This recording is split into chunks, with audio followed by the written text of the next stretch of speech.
ನಮಸ್ಕಾರ ವೀಕ್ಷಕರೇ, relax studio Kannada YouTube ಚಾನೆಲ್ಗೆ ಸ್ವಾಗತ. ನಾನು ರಚನಾ. ಯುಗ ಯುಗಾದಿ ಕಳೆದರೂ ಯುಗಾದಿ ಮರಳಿ ಬರುವುದೇ, ಹೊಸ ವರ್ಷಕ್ಕೆ ಹೊಸ ಹರ್ಷವ ತರುವುದೇ. ಸೊ ಹಾಗೆ ಯುಗಾದಿ ಹೊಸ ವರ್ಷದ ಹಾರ್ದಿಕ ಶುಭಾಶಯಗಳು. ಇವತ್ತಿನ ಒಂದು ಯುಗಾದಿ ವರ್ಷ ಭವಿಷ್ಯ ತಿಳಿಸ್ಕೊಡೋದಕ್ಕೆ ಇವತ್ತು ನಮ್ಮ ಜೊತೆ ಇದ್ದಾರೆ ಪ್ರಖ್ಯಾತ ಅಸ್ಟ್ರಾಲಜರ್ ಹಾಗೂ ನ್ಯೂಮರಾಲಜಿಸ್ಟ್ ಆದಂತಹ ಬ್ರಾಹ್ಮಿಣಿ ಅಂಜಲಿ ಅವರು. ಬನ್ನಿ ಅವ್ರನ್ನ ಈ ಒಂದು ವಿಶೇಷ ಕಾರ್ಯಕ್ರಮಕ್ಕೆ ಸ್ವಾಗತಿಸೋಣ. ನಮಸ್ಕಾರ. ನಮಸ್ಕಾರ ಮೇಡಮ್, ನಿಮಗೂ ಯುಗಾದಿ ಹಬ್ಬದ ಶುಭಾಶಯಗಳು. Thank you madam. ದ್ವಾದಶ ರಾಶಿಗಳ ಯುಗಾದಿ ವರ್ಷ ಭವಿಷ್ಯದ ಬಗ್ಗೆ ಈ ಒಂದು ಸಂಚಿಕೆಯಲ್ಲಿ ತಿಳಿಸ್ಕೊಡೋದಾದ್ರೆ, ಮೊದಲಿಗೆ ಮೇಷರಾಶಿಯ ಒಂದು ವರ್ಷ ಭವಿಷ್ಯ ಹೇಗಿದೆ ಅದ್ರ ಬಗ್ಗೆ ತಿಳಿಸ್ಕೊ. ಖಂಡಿತ. ರಿಲ್ಯಾಕ್ಸ್ ಸ್ಟುಡಿಯೋ ವೀಕ್ಷಕರಿಗೆ ನನ್ನ ನಮಸ್ಕಾರಗಳು. ನಾನು ನಿಮ್ಮ ಬ್ರಾಹ್ಮಿಣಿ ಅಂಜಲಿ. ಬನ್ನಿ, ಯುಗಾದಿ ಹಬ್ಬ ಬರ್ತಾ ಇದೆ. ಪ್ರತಿಯೊಬ್ಬರಿಗೂ ಹೊಸ ವರ್ಷದ ಜೊತೆಗೆ ಹರ್ಷವನ್ನ ತರುತ್ತಾ ಎಲ್ಲ ಲೈಫಲ್ಲಿ ಏನೆಲ್ಲ ಅನ್ಕೊಂಡಿದ್ದೀರಾ ಈ ಯುಗಾದಿ ಹಬ್ಬ ಅವರಿಗೆ ಸಕ್ಸಸ್ನ ತರಲಿ ಅಂತ ಹೇಳ್ತಾ ಈ ಒಂದು ಮೇಷರಾಶಿಯ ಬಗ್ಗೆ ಮಾತಾಡ್ತಾ ಹೋಗೋಣ. ನೋಡಿ, ಬಚ್ಚಕದಲ್ಲಿ ಪ್ರಥಮವಾಗಿ ಬರುವಂತಹ ಮೇಷರಾಶಿ, ನಾವು ಯಾವುದೇ ಒಂದು ಜಾತಕದಲ್ಲಿ ಮೊದಲು ಶುರು ಆಗೋದೇ ಮೇಷರಾಶಿ. ಹಾಗಾಗಿ ಮೇಷರಾಶಿಗೆ ಯುಗಾದಿ ಹಬ್ಬದ ಶುಭಾಶಯಗಳ ಜೊತೆಗೆ ಹೊಸ ವರ್ಷದಲ್ಲಿ ಹೊಸತನ ಏನಾದ್ರು ಇದೆಯಾ ಅನ್ನೋದನ್ನ ಬಹಳಷ್ಟು ಕಾಯ್ತಾ ಇರ್ತಾರೆ ಮೇಷರಾಶಿಯವರು. ಖಂಡಿತ ಮೇಷರಾಶಿಯವರಿಗೆ ಒಳ್ಳೆ ದಿನ ಅಂತ ಹೇಳ್ತಾ ಹೋಗ್ಬೋದು. ಶನೇಶ್ವರ ಒಬ್ಬ ನಿಮಗೆ ಪ್ರಾಬ್ಲಮ್ ಬಿಟ್ರೆ ಮಿಕ್ಕಿದ ಎಲ್ಲ ಗ್ರಹಗಳು ಕೂಡ ಸಾಥನ ಕೊಡ್ತಾ ಹೋಗ್ತಾರೆ. ಯಾಕೆಂತಂದ್ರೆ ಗುರು ಆಲ್ರೆಡಿ ನಿಮಗೆ ತೃತೀಯ ಸ್ಥಾನದಲ್ಲಿ ಇದ್ದಾರೆ ಮೇಷರಾಶಿಯವರಿಗೆ. ಈಗ ಜೂನ್ ನಂತರ ಗುರು ಬದಲಾವಣೆ ಆಗ್ತಾರೆ. ಜೂನ್ ತಿಂಗಳ ನಂತರ ಗುರು ಚತುರ್ಥ ಸ್ಥಾನಕ್ಕೆ ಹೋಗೋದ್ರಿಂದ ಖಂಡಿತ ಅದು ಉಚ್ಚ ಗುರು, ಕಟಕ ರಾಶಿಯಲ್ಲಿ ಉಚ್ಚ ಗುರು ಇರೋದ್ರಿಂದ ಏನಾಗತ್ತೆ, ಅನ್ಕೊಂಡಂತಹ ಸುಖ ಸ್ಥಾನದಲ್ಲಿ ಗುರು ಇರೋದ್ರಿಂದ ಅನ್ಕೊಂಡಂತಹ ಕೆಲಸ ಕಾರ್ಯಗಳು ಆಗುವಂಥದ್ದು, ಮನೆ ಕಟ್ಟುವಂತ ವಿಚಾರದಲ್ಲಿ ಏನಾದ್ರು ನಿಮಗೆ ಅಡೆತಡೆಗಳಿದ್ರೆ ಅದು ಕೂಡ ಪರಿಪೂರ್ಣ ಆಗುವಂತಹ ಒಂದು ಟೈಮ್ ಅಂತ ಹೇಳ್ತಾ ಹೋಗ್ಬೋದು.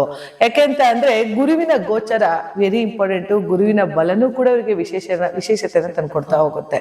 ಹಾಗಾಗಿ ಗುರುವಿನ ಬಲ ಮೇಷರಾಶಿಯವರಿಗೆ ಇರೋದ್ರಿಂದ ಸಾಧಾರಣವಾಗಿ ಗುರು ಚತುರ್ಥ ಸ್ಥಾನದಲ್ಲಿ ಸಂಚಾರ ಮಾಡ್ತಾ ಇರ್ಬೇಕಾದ್ರೆ ನಾವು ಅನ್ಕೊಂಡಂತಹ ಎಲ್ಲ ಕೆಲಸ ಕಾರ್ಯಗಳನ್ನು ಕೂಡ ಸಕ್ಸಸ್ ನ ಕೊಡ್ತಾ ಹೋಗ್ತಾನೆ. ಬಟ್ ಆದ್ರೆ ಮೇಷರಾಶಿಯಲ್ಲಿ 12ನೇ ಮನೆ ಶನಿ, ಲಾಭಾಧಿಪತಿ 12ನೇ ಮನೆ ಕುಳಿತಾಗ ಏನಾಗತ್ತೆ, ಸ್ವಲ್ಪ ನಿದ್ದೆ ಬರ್ದೇ ಇರೋದು. ಮತ್ತೆ ಮೇಷರಾಶಿಯವರು ಸ್ವಲ್ಪ ಯಾವಾಗ್ಲೂ BP ಜಾಸ್ತಿ ಇರ್ತಾರೆ. ಮೇಷರಾಶಿಯವರು ಯಾರೇ ಇರ್ಲಿ ಸ್ವಲ್ಪ ಬೇಗ BP ಬಂದ್ಬಿಡುತ್ತೆ. ಯಾಕಂದ್ರೆ ಅವರಿಗೆ ತೃತೀಯ ಮತ್ತು 6ನೇ ಮನೆ ಅಧಿಪತಿ ಬುಧ ಆಗಿರೋದ್ರಿಂದ ಸ್ವಲ್ಪ BP ಬಗ್ಗೆ ಎಚ್ಚರಿಕೆ ವಹಿಸ್ಕೋಬೇಕಾಗತ್ತೆ. ಶನಿ ಕೂಡ 12ನೇ ಮನೆಯಲ್ಲಿರೋದ್ರಿಂದ ನಿದ್ದೆಯಿಂದ ಅವರು ಸಖತ್ತು ಒದ್ದಾಡ್ಬೇಕಾಗತ್ತೆ. ಇವೆಲ್ಲವುಗಳ ಸಮಸ್ಯೆ ಶನೇಶ್ವರನಿಂದ ಒಂದ್ ಬಿಟ್ರೆ, ಬಟ್ 11ನೇ ಮನೆಯಲ್ಲಿ ರಾಹು ಇರೋದ್ರಿಂದ ಸಾಕಷ್ಟು ಲಾಭಗಳನ್ನ ತಂದ್ಕೊಡ್ತಾ ಹೋಗ್ತಾನೆ. ನೋಡಿ, ಒಂದು ಗ್ರಹ ಕೆಟ್ಟದಿದ್ರೆ ಇನ್ನೊಂದು ಗ್ರಹ ಒಳ್ಳೇದ್ ಕೊಡಕ್ಕೆ ಅಂತಾನೆ ಇರುತ್ತೆ. ಹಾಗಾಗಿ ಯಾರೇ ಆಗಿರ್ಲಿ ಜೀವನದಲ್ಲಿ ಏನೇ ಏರಿಳಿತಗಳನ್ನ ನೋಡ್ತಾ ಇದ್ರು ಕೂಡ ನಿಮ್ಮ ಒಂದು ದಶಾಭುಕ್ತಿ ತುಂಬಾ ಇಂಪಾರ್ಟೆಂಟ್ ಆಗತ್ತೆ. ನಿಮ್ಮ ಜಾತಕದಲ್ಲಿ ದಶಾನಾಥ ಏನಿದ್ದಾನೆ, ಅಂತರ್ನಾಥ ಏನಿದ್ದಾನೆ, ಭುಕ್ತಿನಾಥ ಏನಿದ್ದಾನೆ ಅನ್ನೋದು ಕೂಡ ನಮ್ಗೆ ಇಂಪಾರ್ಟೆಂಟ್ ಆಗೋದ್ರಿಂದ ಈ ಒಂದು ಯುಗಾದಿಯ ಒಂದು ವಿಶೇಷತೆಗಳಲ್ಲಿ ಇವ್ರಿಗೆ ಏನಾದ್ರು ಯುಗಾದಿ ಹಬ್ಬದ ನಂತರ ಅದರಲ್ಲೂ ಜೂನು ಗುರು ಗೋಚಾರದಲ್ಲ ಬದಲಾವಣೆ ಆಗೋದ್ರಿಂದ ಸಾಕಷ್ಟು ಸಕ್ಸಸ್ಗಳನ್ನ ನೋಡ್ತಾ ಹೋಗ್ಬೋದು ಮೇಷರಾಶಿಯವರು. ಅದೇ ರೀತಿ ಆಲ್ರೆಡಿ ಕೇತು ಕೂಡ ಅವರಿಗೆ ಚತುರ್ಥದಲ್ಲೇ ಕುಳಿತಿದ್ದಾನೆ. ಅಂದ್ರೆ ಸಿಂಹ ರಾಶಿಯಲ್ಲೇ ಕೂಡ ಕೇತು ಕೂಡ ಅಲ್ಲೇ ಇರೋದ್ರಿಂದ ಏನಾಗತ್ತೆ, ಸ್ವಲ್ಪ ಮಕ್ಕಳ ಎಜುಕೇಶನ್ ವಯಸ್ಸಲ್ಲಿ ಕೇರ್ಫುಲ್ ಆಗಿರ್ಬೇಕಾಗತ್ತೆ. ಎಜುಕೇಶನ್ ಅಂತ ಬಂದಾಗ ಕೇರ್ಫುಲ್ ಆಗಿರ್ಬೇಕಾಗತ್ತೆ. ಮಕ್ಕಳು ಕೇತು ಆಟ ಆಡ್ತಾ ಇರೋ ಮಕ್ಕಳುಗಳು ಸ್ವಲ್ಪ ಎಚ್ಚರಿಕೆಯನ್ನು ವಹಿಸ್ಕೊಳ್ಳುವಂಥದನ್ನ ಮಾಡ್ತಾ ಇರ್ಬೇಕಾಗತ್ತೆ. ಆದ್ರೆ ರಾಹು 11ನೇ ಮನೇಲಿ ಕುಳಿತಿರೋದ್ರಿಂದ ಇವ್ರಿಗೆ ವಿದೇಶದಿಂದ ಬರುವಂತಹ ಲಾಭಗಳಿರ್ಬೋದು ಅಥವಾ ಬೇರೆ ಯಾವ್ದಾರ ಒಂದು ವಿಚಾರಗಳಲ್ಲಿ ಇವರು ಹಣ ಹೂಡಿಕೆ ಮಾಡಿದ್ರೆ ಅದು ಹೆಚ್ಚು ಮೊತ್ತದ ಹಣವನ್ನು ತಂದುಕೊಡುವಂಥದ್ದು ಮೇಷರಾಶಿಯವರಿಗೆ ಆಗ್ತಾ ಹೋಗುತ್ತೆ.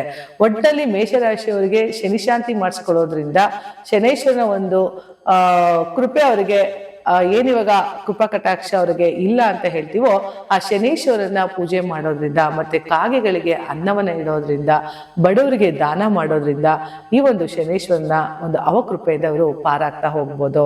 ಇದೊಂದು ಬಿಟ್ರೆ ಗುರುವಿನ ಗೋಚಾರ ಮತ್ತೆ ರಾಹುವಿನ ಸಂಚಾರ ಎರಡೂ ಕೂಡ ಅವರಿಗೆ ಶುಭ ಫಲಗಳನ್ನ ತಂದ್ಕೊಡೋದ್ರಿಂದ ಆದಷ್ಟು ಅನ್ಕೊಂಡಂತಹ ಕೆಲಸ ಕಾರ್ಯಗಳಲ್ಲಿ ಸಕ್ಸಸ್ ಅನ್ನ ನೋಡುವಂಥದ್ದು ಮೇಷರಾಶಿಯವರು. ಜೊತೆಗೆ ಮೇಷರಾಶಿಯವರಿಗೆ ಎಲ್ಲರನ್ನೂ ಪ್ರೀತಿಸುವ ಗುಣ ಇರುತ್ತೆ. ಈ ಒಂದು ರಾಶಿಯವರು ತುಂಬಾ ಚೆನ್ನಾಗಿ ಎಲ್ಲರನ್ನೂ ಪ್ರೀತಿಸ್ತಾರೆ. ಅಂದ್ರೆ ಅವರಿಗೆ ಭೇದ ಭಾವಗಳಿಲ್ಲ. ಯಾರು ಬಡವ ಬಲ್ಲಿದ ಅನ್ನೋದು ಖಂಡಿತ ಭೇದ ಭಾವ ಇಲ್ಲದೆ ಪ್ರತಿಯೊಬ್ಬ ವ್ಯಕ್ತಿನೂ ಕೂಡ ಪ್ರೀತಿಯಿಂದ ನೋಡುವಂತಹ ವ್ಯಕ್ತಿಗಳು ಮೇಷರಾಶಿಯವರು. ಜೊತೆಗೆ ಮೇಷರಾಶಿಯವರಿಗೆ ಸ್ವಲ್ಪ ಅಗ್ರೆಸಿವ್ನೆಸ್ ಜಾಸ್ತಿ, ಕೋಪ ಜಾಸ್ತಿ ಇರುತ್ತೆ. ಸ್ವಲ್ಪ ಕೋಪ ಕಡಿಮೆ ಮಾಡ್ಕೊಳ್ಳಿ.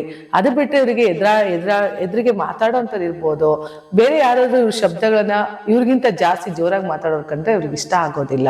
ಯಾಕಂದ್ರೆ ಅವರೇ ಅಗ್ರೆಸಿವ್ನೆಸ್ ಅಲ್ವಾ, ಸ್ವಲ್ಪ ಆಡಳಿತಾಧಿಕಾರಿ, ಕುಜ ಅಲ್ವಾ, ಸೈನ್ಯಾಧಿಕಾರಿ ಅಂತ ಹೇಳ್ತೀವಿ. ಸೊ ಅವ್ರು ಹೇಳ್ದಂಗೆ ಮಾತುಗಳನ್ನ ಕೇಳ್ಬೇಕು ಅನ್ನೋದನ್ನ ಬಹಳಷ್ಟು ಮೇಷರಾಶಿಯವ್ರಿಗಿರುತ್ತೆ. ಜೊತೆಗೆ ಮೇಷರಾಶಿಯವರು ಬಹಳಷ್ಟು ಶಿವನ ಭಕ್ತರಾಗಿರ್ತಾರೆ ಅಂತ ಹೇಳ್ತಾ ಹೋಗ್ಬೋದು. ಯಾಕೆಂದ್ರೆ ಸಾಧಾರಣವಾಗಿ ಮೇಷರಾಶಿಯವರಿಗೆ ದೇವರ ಭಕ್ತಿ ಜಾಸ್ತಿ ಇರುತ್ತೆ. ಲೈಫಲ್ಲಿ ಏನಾದ್ರು ಮಾಡ್ಬೇಕು ಅನ್ನೋ ಒಂದು ತುಡಿತ ಯಾವಾಗ್ಲೂ ಅವರಿಗೆ ಮಿಡಿತ ಖಂಡಿತ ಇದ್ದೇ ಇರುತ್ತೆ, ನಾನು ಲೈಫಲ್ಲಿ ಸಕ್ಸಸ್ ಮಾಡ್ಬೇಕು ಅಂತ ಹೇಳಿ. ಯಾಕೆಂದ್ರೆ ಈ ಮೇಷರಾಶಿಯವರು ಕೂಡ 0 ಇಂದ ಹೀರೋ ಆಗುವಂತ ಪರ್ಸನ್ಗಳು, ಲೈಫಲ್ಲಿ ತುಂಬಾ ಸಕ್ಸಸ್ ನ ನೋಡೋವಂಥವ್ರು.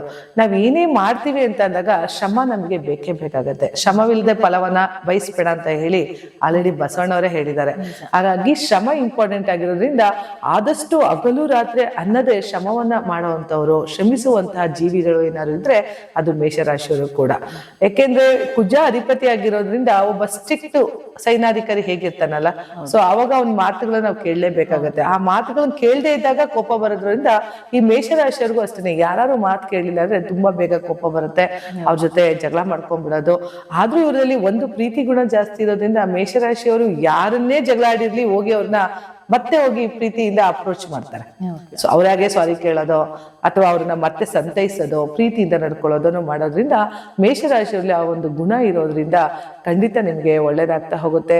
ಜೊತೆಗೆ ಯುಗಾದಿ ಹಬ್ಬ ನಿಮಗೆ ಒಳ್ಳೆಯ ಶುಭ ಸಂದೇಶವನ್ನು ತರುವಂಥದ್ದು ಜೂನ್ ತಿಂಗಳಲ್ಲಿ ಆಗೋದ್ರಿಂದ ಗುರುವಿನ ಒಂದು ಬಲ ನಿಮ್ಮ ಒಂದು ದಶಾಭುಕ್ತಿಲಿರ್ಬೋದು ಅಥವಾ ಗೋಚಾರದಲ್ಲಿರ್ಬೋದು ಬಲಾಢ್ಯವಾಗಿ ಕುಳಿತುಕೊಳ್ಳೋದ್ರಿಂದ ಮನೆ ಕಟ್ಟುವಂತಹ ಆಸೆ ಇರ್ಬೋದು ಅಥವಾ ತಾಯಿಯ ಆರೋಗ್ಯದ ವಿಚಾರದಲ್ಲಿರ್ಬೋದು ಸಂಪೂರ್ಣವಾಗಿ ಚೇತರಿಕೆಯನ್ನು ತಂದುಕೊಳ್ಳುವಂತಹ ಒಂದು ಸಮಯ. ಜೊತೆಗೆ ಸ್ನೇಹಿತರು ಯಾರಾದ್ರೂ ಜಗಳ ಆಡಿ ಬಿಟ್ಟೋಗಿದ್ರೆ ಅವರು ಕೂಡ ಮತ್ತೆ ಬಂದು ಸೇರುವಂತಹ ಸಮಯ ಇದೆ ಮೇಷರಾಶಿಯವರಿಗೆ. ಆದ್ರೆ ಶನೇಶ್ವರನ ಒಂದು ಶಾಂತಿ ಮಾಡ್ಕೊಳ್ಳೋದ್ರಿಂದ, ಶನಿವಾರ ಆಂಜನೇಯ ದೇವಸ್ಥಾನಕ್ಕೆ ಹೋಗೋದ್ರಿಂದ, ಮತ್ತೆ ಏನೇ ಅಡುಗೆ ಮಾಡಿದ್ರು ಕಾಗೆಗಳಿಗೆ ಒಂದ್ ಸ್ವಲ್ಪ ಆಹಾರಗಳನ್ನ ಇಡೋದ್ರಿಂದ, ಬಡವರಿಗೆ ದಾನ ಮಾಡೋದ್ರಿಂದ ಈ ಒಂದು ಶನೇಶ್ವರನ ಅವಕೃಪೆಯಿಂದ ಕೃಪಾ ಕಟಾಕ್ಷಕ್ಕೆ ಒಳಗಾಗ್ಬೋದು ಅಂತ ಹೇಳ್ತಾ ನನ್ನ ಈ ಒಂದು ಮಾತನ್ನ ಮುಗಿಸ್ತಾ ಇದ್ದೀನಿ. ಒಳ್ಳೇದಾಗಿ. ನೋಡಿದ್ರಲ್ಲ ವೀಕ್ಷಕರೇ, ಈ ಒಂದು ಮೇಷರಾಶಿಯ ಯುಗಾದಿ ವರ್ಷ ಭವಿಷ್ಯ ಹೇಗಿತ್ತು ಅಂತ. ಹಾಗಿದ್ರೆ ಬನ್ನಿ ಮುಂದಿನ ರಾಶಿ ಬಗ್ಗೆ ತಿಳ್ಕೊಳ್ಳೋಣ.